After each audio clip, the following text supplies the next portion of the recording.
పూర్తి వివరాలు చూసే ముందు మా ఛానల్ ని సబ్స్క్రైబ్ చేయడం మర్చిపోకండి. శ్రీ గురుభ్యో నమః. శ్రీ మహాసరస్వత్యై నమః. ఓం నమః శివాయ. నారాయణ శాస్త్రి ఆస్ట్రాలజీ ఛానల్ వీక్షిస్తున్నటువంటి ప్రేక్షక మహాశయులకు స్వాగతం, సుస్వాగతం. ఈరోజు మనము 2025 సంవత్సరం జూలై 28వ తేదీన ఏర్పడుతున్నటువంటి కుజ శని గ్రహాల పరస్పర వీక్షణంతో, కుజరాహు గ్రహాల యొక్క షష్టాష్టక సంబంధంతో, శనికేతు గ్రహాల యొక్క షష్టాష్టక సంబంధంతో ఏర్పడుతున్నటువంటి దుష్టారిష్ట యోగం యొక్క ప్రభావం మకర రాశి వారి మీద ఏ విధంగా ఉంటుంది? ఇది కుజ శని గ్రహాల పరస్పర వీక్షణం, కుజరాహు గ్రహాల యొక్క షష్టాష్టక సంబంధం అనేది కేవలం 47 రోజులు ఉంటుంది. అంటే సెప్టెంబర్ 13వ తేదీ వరకు ఉంటుంది. ఈ శనికేతు గ్రహాల యొక్క షష్టాష్టక సంబంధం అనేది సంవత్సరం అంతా ఉంటుంది. వీటి యొక్క ప్రభావం కారణం ఏమిటంటే ఇవి పాపగ్రహాలు. ఈ గ్రహాల యొక్క ప్రభావం మకర రాశి వారి మీద ఏ విధంగా ఉంటుంది? ముఖ్యంగా చెప్పాలంటే మకర రాశి రాశ్యాధిపతి అయిన శని మీ రాశికి తృతీయ స్థానంలో సంచరిస్తున్నాడు. మీ రాశికి తృతీయ స్థానంలో సంచరించేటటువంటి శని మీద కుజ వీక్షణం కూడా ఉంది. అంటే రెండు శత్రుగ్రహాలు పరస్పర వీక్షణంలో 180 డిగ్రీల్లో ఒకదానికొకటి ఎదురెదురుగా ఉన్నప్పుడు ఎటువంటి ఫలితాలు కలుగుతాయి అని కనుక మనం పరిశీలిస్తే, ప్రధానంగా కుజుడు మకర రాశి వారికి 9వ స్థానంలో భాగ్యస్థానం, అదృష్ట స్థానంలో సంచరిస్తున్నాడు. పితృస్థానం కూడా అది. ఇప్పుడు ఇక్కడ కుజుడు ప్రధానంగా వేటి కారకుడు అంటే, కుజుడు యొక్క శక్తి, కుజుడు 9వ స్థానంలో సంచరించేటప్పుడు సహజంగా శక్తి పెరుగుతుంది, ధైర్యం పెరుగుతుంది, ఆత్మవిశ్వాసం పెరుగుతుంది. 9వ స్థానం అనేటటువంటిది అదృష్ట స్థానము. ధర్మానికి, విదేశీ ప్రయాణాలకు, పుణ్యఫలాలకు, భాగ్యానికి వీటికి సంబంధించినటువంటి స్థానం. ఇక్కడ 9వ స్థానంలో కుజుడు సంచరిస్తూ శని వీక్షణంతో ఉన్నటువంటి కారణం చేత మీకు ఏదైతే భాగ్యం కలగాలో, అదృష్టం కలగాలో, ఆ అదృష్టం అనేటటువంటిది దగ్గర దాకా వచ్చినట్టే వచ్చి ఆగిపోతుందా అనేటటువంటి భావన కలుగుతుంది. కారణం ఏమిటంటే శని యొక్క వీక్షణం ఉన్నటువంటి కారణం చేత, కుజశని గ్రహాలు రెండూ కూడా పరస్పర వీక్షణంలో ఉన్నటువంటి కారణం చేత అదృష్టం అనుకూలించకపోవచ్చు. కానీ కృషి ద్వారా మాత్రము ఫలితం కలుగుతుంది. అదృష్టం దగ్గర దాకా వచ్చిపోయింది, ఇక నా వల్ల కాదు, నేను చేయలేని అనేటువంటి నిరుత్సాహం ఇక్కడ ఈ రాశి వారికి పనికిరాదు. నిరంతరమైనటువంటి కృషి ద్వారా మీ ప్రయత్నం ఫలిస్తుంది. గురువులు, పెద్దవాళ్ళ యొక్క మాటలు పట్టించుకోకపోవటం వల్ల ఇక్కడ మీకు ఇబ్బందులు కలుగుతాయి. కాబట్టి పెద్దవాళ్ళకి ఇవ్వవలసినటువంటి విలువ ఇవ్వాలి, వారి నుంచి తీసుకోవాల్సిన సూచనలు, సలహాలు తీసుకోవాలి.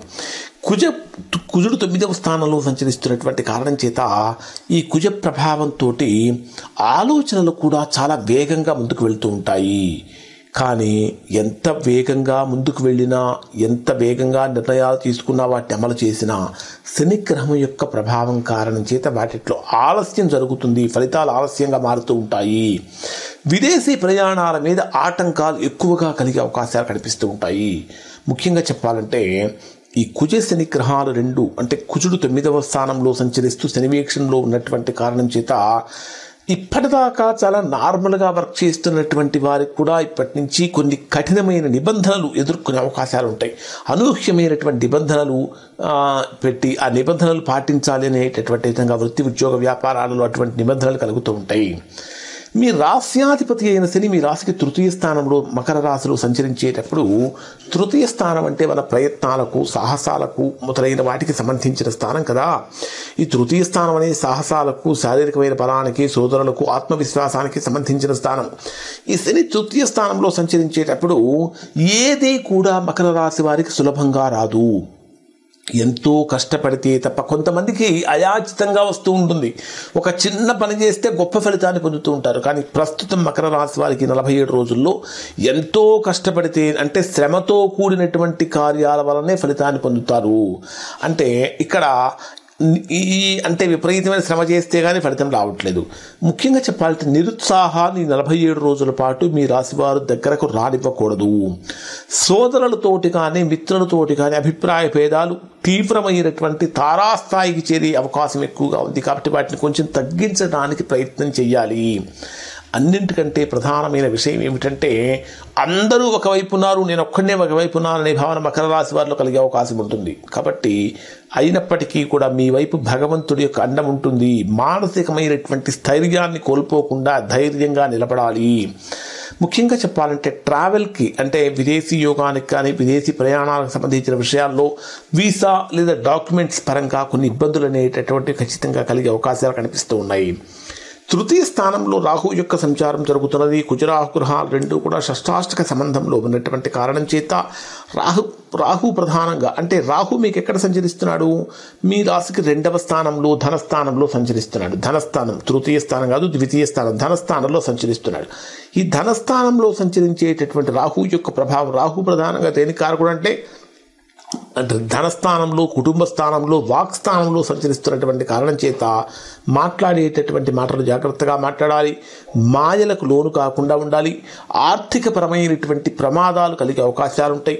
అంటే ఆర్థికంగా ఇప్పటిదాకా మీరు దాచిపెట్టుకున్నటువంటి ధనం కూడా ఏదో ఒక రకంగా మోసంతో అంటే మోసపోయి ధన నష్టం జరిగే అవకాశాలు ఎక్కువగా కనిపిస్తూ ఉంటాయి. కాబట్టి ఆ విషయాల్లో జాగ్రత్తలు పాటించండి. అండ్ ఇంకా మాట్లాడేటటువంటి మాటల వలనే మీకు ఈ 47 రోజులు శత్రుత్వం పెరుగుతుంది. కాబట్టి మాట్లాడేటటువంటి మాట చాలా అవసరం, జాగ్రత్తగా ఉండాలి. అలానే కొన్ని విలువైనటువంటి వస్తువులు కనిపడకుండా పోవటం కానీ దొంగిలించబడటం కానీ జరిగే అవకాశాలు ఉంటాయి. విలువైనటువంటి వస్తువులు జాగ్రత్తగా పెట్టుకోవడం అనేటటువంటిది రాశి వారికి ప్రధానంగా చెప్పదగినటువంటి సూచన. ఇక్కడ శనికేతు గ్రహాల యొక్క షష్టాష్టక సంబంధం అనేది సంవత్సరం అంతా ఉంటుందని చెప్పుకున్నాం కాబట్టి వాటి గురించి ప్రస్తుతం తెలియజేయట్లేదు.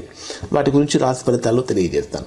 మరి మకర రాశి వారు ఉద్యోగపరంగా, వ్యాపారపరంగా, ఆర్థికంగా, ఆరోగ్యపరంగా ఇటువంటి జాగ్రత్తలు తీసుకోవాలి.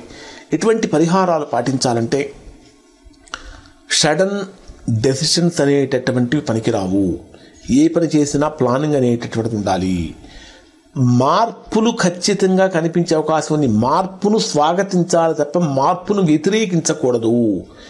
అధికార వర్గంతో సంయమనంతో పాటించాలి. మీ పై అధికారులతో మీరు ప్రవర్తించేటప్పుడు ఎక్కడా కూడా అగ్రెసివ్గా ఉండకూడదు. ఆర్థికంగా కనుక పరిశీలిస్తే అనవసరమైనటువంటి ఖర్చులు సాధ్యమైనంత వరకు తగ్గించుకోవాలి.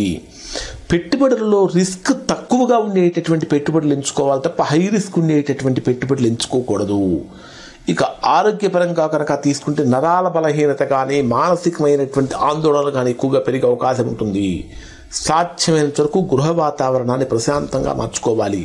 ఇంకా చెప్పాలంటే పాదాలకు కానీ కొన్ని డైజెషనల్ ప్రాబ్లమ్స్ కానీ ఎక్కువగా వచ్చే అవకాశాలు కనిపిస్తూ ఉంటాయి. ముఖ్యంగా అన్ని రకాల సమస్యలకి 47 రోజుల్లో కూడా మీ యొక్క వాక్ స్థానమే ప్రధానమైనటువంటి కారణం అవుతుంది. కాబట్టి వాక్ స్థానం అంటే మాట్లాడేటటువంటి మాట జాగ్రత్తగా పెట్టుకోవాలి. ఎటువంటి పరిహారాలు చేసుకుంటే ఈ దుష్టారిష్ట యోగం యొక్క ప్రభావం వీరికి తగ్గుతుందంటే ఆంజనేయ స్వామిని మంగళవారం రోజున ఆరాధన చేయటం వల్ల మంచి ఫలితాలు పొందుతారు. ఇంకా చెప్పాలంటే మంగళవారం రోజున ఈ 9వ స్థానంలో సంచరించేటటువంటి కుజుడి యొక్క మంత్రం అంగారకాయ నమః అనే ఓం అం అంగారకాయ నమః అనే మంత్రం చాలా మంచి ఫలితాన్ని ఇస్తుంది.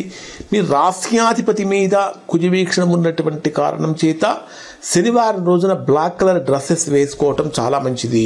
ఇంకా నువ్వులు, నూనె, ఇనుము మొదలైనటువంటి వస్తువులు దానం చేయటం వలన కూడా మంచి ఫలితాలు పొందుతారు.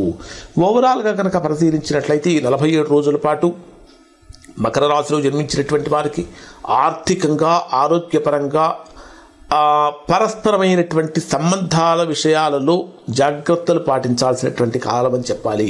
కొన్ని సవాళ్ళు, ప్రతి సవాళ్ళు మీకు ఎదురవుతూ ఉంటాయి. వాటి విషయంలో తొందరపాటు టైం కాకుండా ఆచితూచి నిర్ణయాలు తీసుకోవాలి. ఇవి ఈ మకర రాశి వారికి సంబంధించినటువంటి ఫలితాలు, చేయవలసినటువంటి పరిహారాలు. శుభం.